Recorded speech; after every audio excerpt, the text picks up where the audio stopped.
Hello friends, स्वागत है आपका मेरे यूट्यूब चैनल पर। आज हम बात करेंगे इतिहास विषय के दीर्घ पाठ योजना के बारे में, जिसका प्रकरण है आपका यूरोपियों का भारत आगमन। ये आपका जो है पहला पेज है और ये आपका दूसरा पेज है। पहले हम इसकी बात करेंगे।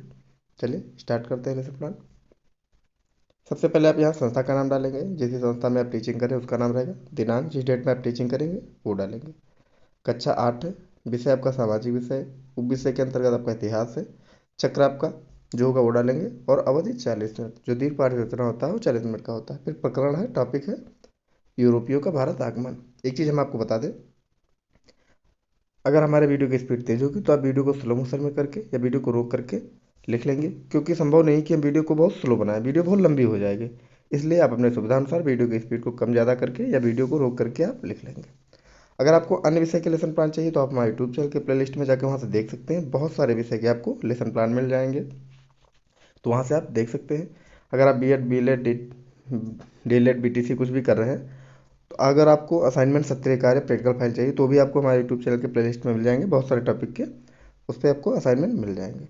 प्लीज़ अगर हमारा लेसन प्लान और असाइनमेंट आपके लिए यूजफुल लगे तो प्लीज़ चैनल को सब्सक्राइब कर दीजिएगा, वीडियो को लाइक करिएगा, शेयर करिएगा और कमेंट के माध्यम से ज़रूर बताइएगा कि हमारा ये जो है लेसन प्लान असाइनमेंट आपको कैसे लगे, आपके लिए कितना यूजफुल है। चलिए सबसे पहले प्रकरण के बाद आप सामान्य उद्देश्य डालेंगे। सामान्य उद्देश्य आपके विषय संबंधित होता है और विशिष्ट उद्देश्य आपके प्रकरण से। पहला है इतिहास के अध्ययन में छात्रों की रुचि उत्पन्न करना। दूसरा है छात्रों को अतीत का ज्ञान कराकर वर्तमान को समझने योग्य बनाना। तीसरा है छात्रों में कालक्रम के ज्ञान को विकसित करना। चौथा है छात्रों में चित्र, मॉडल और रचनात्मक प्रवृत्तियों के प्रयोग की प्रवृत्ति विकसित करना। पांचवा है छात्रों में नेतृत्व क्षमता का विकास करना। फिर आपका विशिष्ट उद्देश्य है। विशिष्ट उद्देश्य में 3 तरह के उद्देश्य हैं। ज्ञानात्मक उद्देश्य, छात्र यूरोपियों का भारत में आगमन के विषय में प्रत्यास्मरण कर सकेंगे। बोधात्मक में आप लिखेंगे छात्र यूरोपीय का भारत में आगमन के विषय में जानकारी प्राप्त कर व्याख्या कर सकेंगे। तीसरा है अनुप्रयोगात्मक, छात्र यूरोपियों का भारत में आगमन के विषय में बता सकेंगे। फिर आप सहायक सामग्री लिखेंगे। सहायक सामग्री में आप जो भी सहायक सामग्री उपयोग करें, चित्र, रोलर बोर्ड, मॉडल एवं अन्य सहायक सामग्री। शिक्षण विधि में आप लिखेंगे प्रश्नोत्तर विधि, व्याख्यान विधि आदि। फिर अगले पेज में आते हैं। अगले पेज में आप लिखेंगे पूर्व ज्ञान। पूर्व ज्ञान में आप लिखेंगे छात्र यूरोपियों का भारत के आगमन के विषय में सामान्य जानकारी रखते हैं। फिर आप प्रस्तावना प्रश्न लिखेंगे। जो आपके लेसन प्लान का सबसे मेन पार्ट होता है, सबसे महत्वपूर्ण बिंदु होता है, वो है प्रस्तावना प्रश्न निकालना। प्रस्तावना प्रश्न कैसे निकाला जाता है जानते हैं। सबसे पहले आप यहाँ पे प्रस्तावना प्रश्न लिखेंगे। यहाँ पे आप छात्राध्यापक या छात्राध्यापक क्रिया लिखेंगे। ध्यान से सुनिएगा मेरी बात। अगर आप छात्र हैं तो छात्राध्यापक क्रिया लिखेंगे, छात्रा है तो छात्राध्यापक क्रिया लिखेंगे। और इधर लिखेंगे छात्र छात्रा क्रिया, दोनों आपको लिखना है क्योंकि क्लास में दोनों लोग होते हैं। प्रश्न आपका जो पहला होगा उसका जो आंसर आएगा, दूसरा क्वेश्चन उसी से स्टार्ट करना है। कैसे देखते हैं। पहला प्रश्न है आपका, हमारे देश का क्या नाम है? तो भारत। भारत देश किस महाद्वीप में स्थित है? एशिया। एशिया से जुड़ा हुआ कौन सा महाद्वीप है? यूरोप। यूरोपीय लोग भारत में सर्वप्रथम किस उद्देश्य से आए थे? व्यापार के उद्देश्य से। यूरोपियों का व्यापार के लिए भारत में आगमन के विषय में आप और क्या जानते हैं? तो आपका समस्यात्मक हो गया। तो आपका प्रस्तावना प्रश्न निकल आया। अब आप उद्देश्य कथन लिखेंगे। पहला सॉरी उद्देश्य कथन है आपका, छात्रों आज हम सब मिलकर यूरोपियों का भारत के आगमन विषय में विस्तृत अध्ययन करेंगे। तो आपका उद्देश्य कथन हो गया। अब आप प्रस्तुतिकरण पहला करेंगे। प्रस्तुतिकरण आप 1 लिखेंगे। यहाँ पे आप शिक्षण में लिखेंगे। शिक्षण में है व्यापारिक मार्ग। छात्राध्यापक या छात्राध्यापक क्रिया लिखेंगे जो भी आप होंगे। छात्र छात्रा क्रिया में लिखेंगे आप छात्र छात्रा ध्यानपूर्वक सुनेंगे। आपको दोनों लिखना होता है, तो आपको दोनों लिखना है। छात्र छात्रा क्रिया में छात्र छात्रा ध्यानपूर्वक सुनेंगे। तो आपका ये शिक्षण में, चलिए स्टार्ट करते हैं। प्राचीन काल से ही भारत का विदेशों से संपर्क रहा है। 16वीं शताब्दी से व्यापार करने के लिए यूरोपीय शक्तियों ने भारत आना प्रारंभ किया, जिसमें पुर्तगाली, डच, फ्रांसीसी और ब्रिटिश प्रमुख थे। भारत और यूरोप के मध्य व्यापार जल और थल द्वारा होता था। फिर अगले पेज में आएंगे। इसका जो बचा हुआ शेष है, ये तीसरा पेज है आपका। तीसरा पेज है और ये चौथा है। इन मार्गों को इन मार्गों की संख्या 3 थी। प्रथम मार्ग फारस की खाड़ी से होता हुआ सॉरी समुद्री मार्ग था। इस मार्ग में इराक, तुर्की, वेनिस और जिनेवा से व्यापार होता था। दूसरा मार्ग लाल सागर से अलेक्जेंड्रिया का था। जहाँ से समुद्र द्वारा वेनिस और जिनेवा को जाया जाता था। तीसरा मार्ग मध्य एशिया से मिस्र और यूरोप के लिए था। तो ये आपका प्रस्तुतिकरण पहला हो गया। अब प्रत्येक प्रस्तुतिकरण के बाद आपको बोध प्रश्न करना होता है। बोध प्रश्न में आपके 3 प्रश्न होते हैं, जो लास्ट होता है वो समस्यात्मक हो जाता है। पहला प्रश्न है आपका, प्राचीन काल से ही का भारत किससे भारत का संपर्क किससे था, या प्राचीन काल से ही भारत किसके संपर्क में था। यहाँ ये का हटा देना है। तो विदेशों से। मार्गों की संख्या कितनी थी, 3। समुद्री मार्गों की खोज कैसे हुई, यह आपका समस्यात्मक हो जाएगा। फिर आप प्रस्तुतिकरण 2 करेंगे। प्रस्तुतिकरण 2 है आपका, शिक्षण बिंदु आपका समुद्री मार्ग की खोज। छात्राध्यापक या छात्राध्यापक क्रिया लिखेंगे, छात्र छात्रा क्रिया में लिखेंगे, छात्र छात्रा ध्यानपूर्वक सुनेंगे। तो ये आपका शिक्षण बिंदु है। एक चीज़ आपको बता दें, अगर आपको इस लेसन प्लान की पीडीएफ चाहिए और भी अन्य विषय के पीडीएफ चाहिए तो आप हमारे टेलीग्राम चैनल विद्या प्रकाश टीचिंग को ज्वाइन करके वहाँ से आप पीडीएफ प्राप्त कर सकते हैं असाइनमेंट और लेसन प्लान की। यूरोपियों ने व्यापार के लिए नए समुद्री मार्ग की खोज करना आरंभ कर दिया। इन जगहों की खोज मात्र संभावना के आधार पर थी, इसलिए कुछ नाविकों ने यूरोप के उभरते राज्यों के महत्वाकांक्षी, थोड़ा जूम कर देते हैं, महत्वाकांक्षी राजाओं व रानियों को धन, धर्म और ध्वज के सपने दिखाए। यूरोप के राजाओं ने इन नाविकों की समुद्री यात्राओं का खर्चा वहन किया। तो ये आपका प्रस्तुतिकरण 2 है। अगला है शेष इसके अगले पेज में। ये आपका इतना ही प्रस्तुतिकरण है।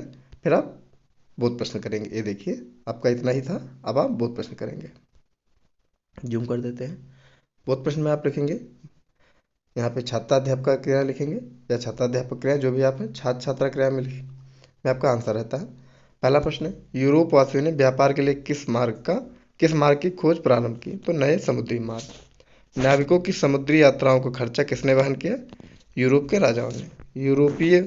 यूरोपीय व्यापार किसे कहते हैं, तो आपका समस्यात्मक हो जाएगा। फिर आप प्रस्तुतिकरण 3 करेंगे। प्रस्तुतिकरण आपका 3 है। शिक्षण बिंदु आपका है यूरोपीय व्यापार।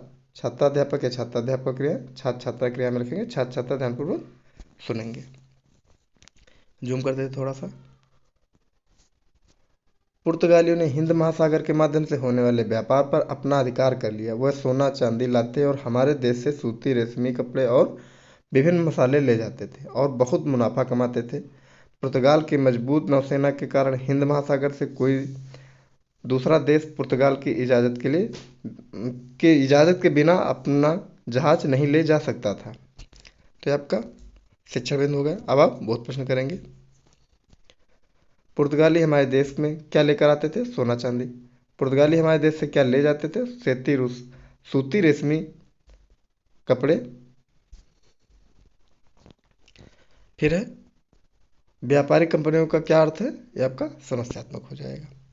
फिर आप प्रस्तुतिकरण 4 करेंगे।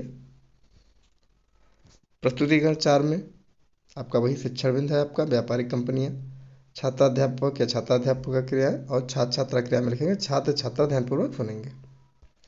व्यापारिक कंपनियों का अर्थ है व्यापार में कई लोगों की हिस्सेदारी, शेयर का होना। सभी से हिस्सेदार या हिस्सेदारी व्यापार में अपनी अपनी पूंजी लगाते थे।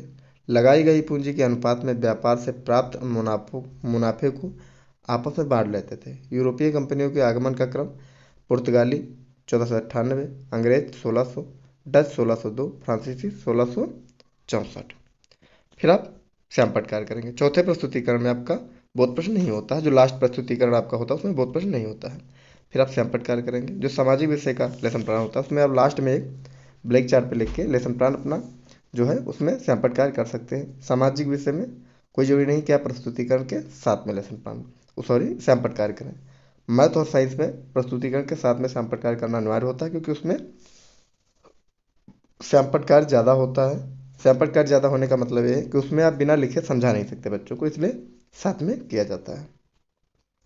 श्यामपट्ट कार्य में मेन बिंदु आप लिख के चिपका देंगे। भारत और यूरोप के मध्य व्यापार जल और थल द्वारा होता था। नाविकों की समुद्री यात्राओं का खर्चा यूरोप के राजाओं ने वहन किया। पुर्तगाली हमारे देश में सोना चांदी लेकर आते हैं तथा यहाँ से सूती रेशमी कपड़े और विभिन्न मसाले लेकर जाते थे। फिर आप निरीक्षण कार्य करेंगे। निरीक्षण कार्य में आपका है छात्राध्यापक छात्रों को श्यामपट्ट पर लिखी गई वस्तु को अपनी उत्तर पुस्तिका में लिखने का आदेश देगी या देगा तथा स्वयं कक्षा में घूम घूम कर निरीक्षण करेगी। फिर अब लास्ट में पुनरावृत्ति प्रश्न करते हैं। पुनरावृत्ति प्रश्न में आपके 5 से 6 क्वेश्चन होते हैं। यहाँ पे आप छात्राध्यापक या छात्राध्यापक क्रिया लिखेंगे, छात्र छात्रा क्रिया में लिखेंगे आंसर। पहला प्रश्न है, भारत और यूरोप के मध्य व्यापार कैसे होता था? जल और थल के माध्यम से। नाविकों की समुद्री यात्रा का खर्चा कौन वहन करता था? यूरोपीय राजा। पुर्तगालियों ने किसके माध्यम से होने वाले व्यापार पर अपना अधिकार कर लिया? हिंद महासागर के। चौथा है, व्यापार में कई लोगों की हिस्सेदारी का होना क्या कहलाता है? तो व्यापारिक कंपनियां। फिर आप गृह कार्य करेंगे। छात्राध्यापिका छात्रों को व्यापारिक मार्ग के विषय में संक्षिप्त लेख लिखकर लाने का आदेश देगी या देगा। फिर आप समालोचना लिख के छोड़ देंगे। जब आप टीचिंग करेंगे तो वहाँ के जो हेड प्रिंसिपल टीचर जो भी होंगे वो आपके लेसन प्लान पे अपने कमेंट करेंगे, साइन करेंगे और जो भी होगा सुझाव उस पर लिखेंगे। तो ये हमारा इतिहास विषय का दीर्घ पाठ योजना था। आपको कैसा लगा हमारा लेसन प्लान? प्लीज़ कमेंट के माध्यम से जरूर बताइएगा। चैनल को सब्सक्राइब कर दीजिएगा, वीडियो को लाइक करिएगा, शेयर करिएगा। अन्य विषयों के लेसन प्लान देखने के लिए आप हमारे यूट्यूब चैनल के प्ले लिस्ट में जाकर वहाँ से देख सकते हैं। बहुत सारे विषय के आपको लेसन प्लान और असाइनमेंट मिल जाएंगे। तो प्लीज़ आप सभी लोग चैनल को सब्सक्राइब कर दीजिएगा। Thank you.